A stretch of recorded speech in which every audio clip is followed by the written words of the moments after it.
সারাক্ষণ নবান্নে বসে থাকবেন। আমাদের শান্তি নেই এবং আমরা ছাড়ব না। আজকের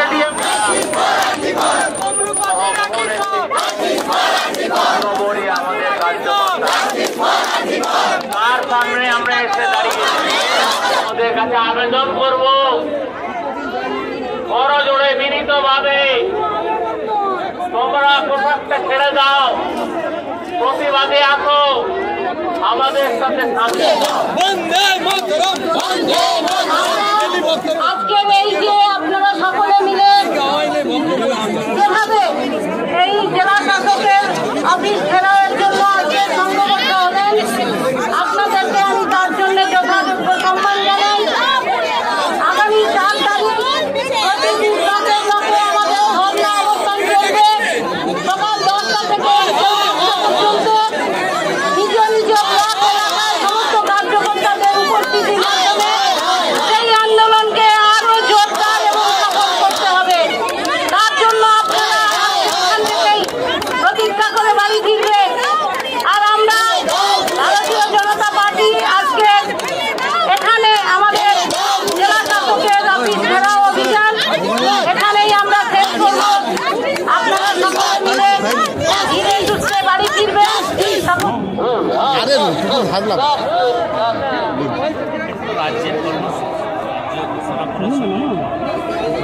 হাতটা নামাও না। সারা রাজ্যে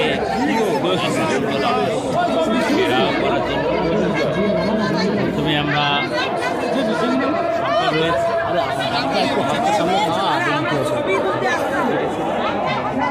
শান্তিপূর্ণভাবেই আমরা এসেছি।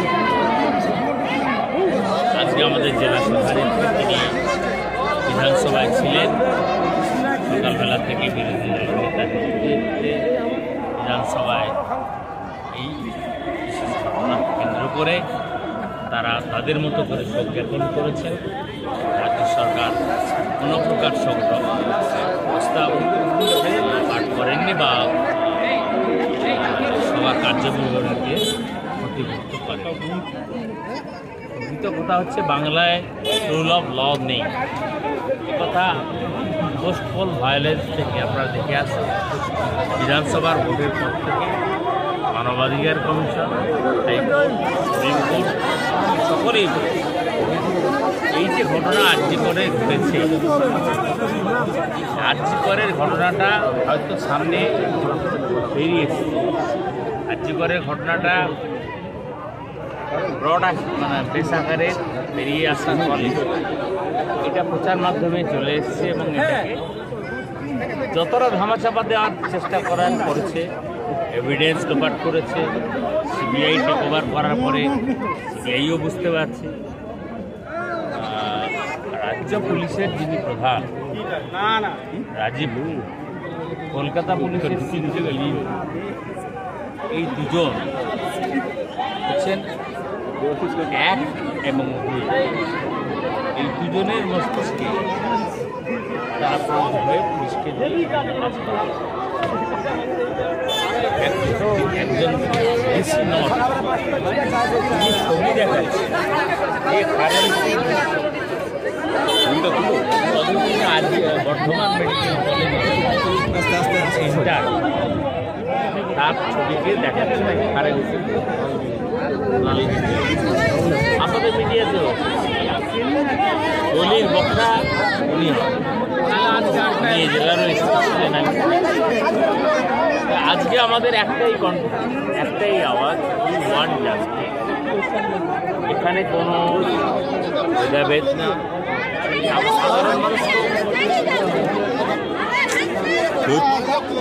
আমরা সাধারণ মানুষকেও বলছি, এর আগে আমরা পতাকা সারা মিটিং জন্মাষ্টমীর দিন খিচুড়ি, বেগুনি, আলুর দম খেয়ে বাড়ি সকালবেলা পেছনে আপনারা দেখবেন এক সাল গেরুয়া বসন্ত একজন বয়স্ক মানুষ জল কামানকে কীভাবে প্রতিরোধ তিনি জাতীয় পতাকাটা হাতে নিয়ে দাঁড়িয়ে আজকে বাংলা ভবিষ্যৎ এবং আমাদের কাছে আরো বেদনা এই মুখ্যমন্ত্রীর এক মুহূর্ত চেয়ারে থাকার অধিকার বা যোগ্যতা আছে আর ভোটের রাজনীতি তিনি কি করেন আজকে বলবেন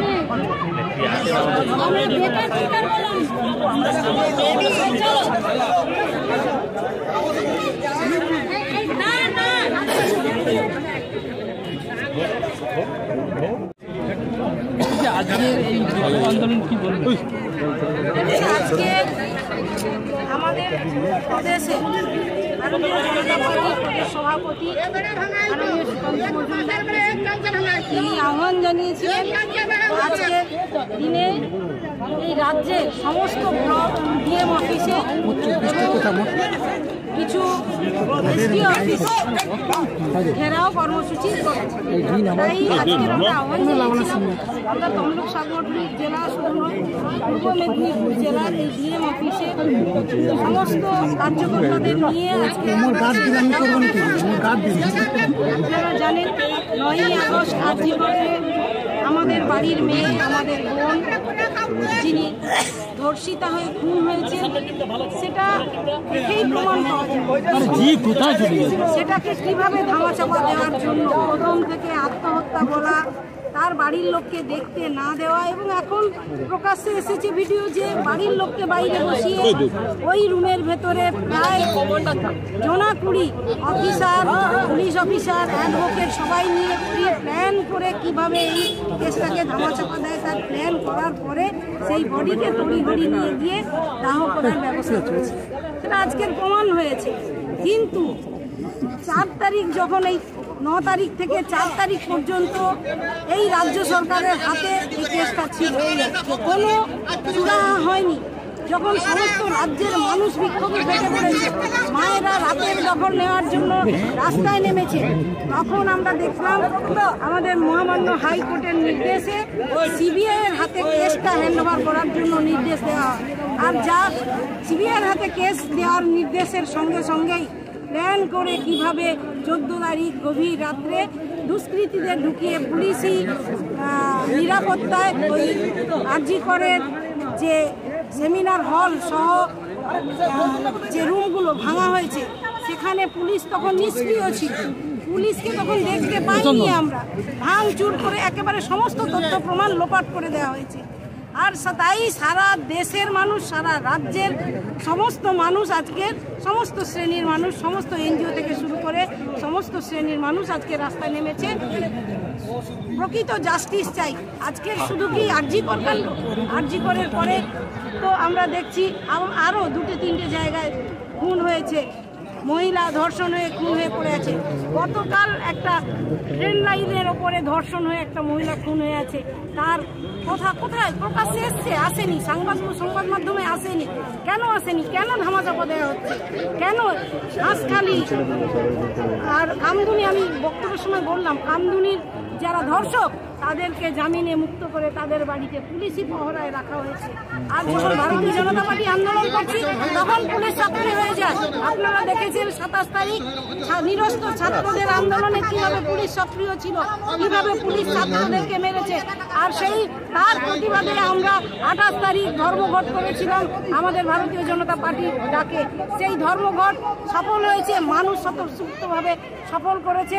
সেই সঙ্গে সঙ্গে আজ পর্যন্ত প্রতিটি আন্দোলনে সাধারণ মানুষ পা মিলিয়েছে।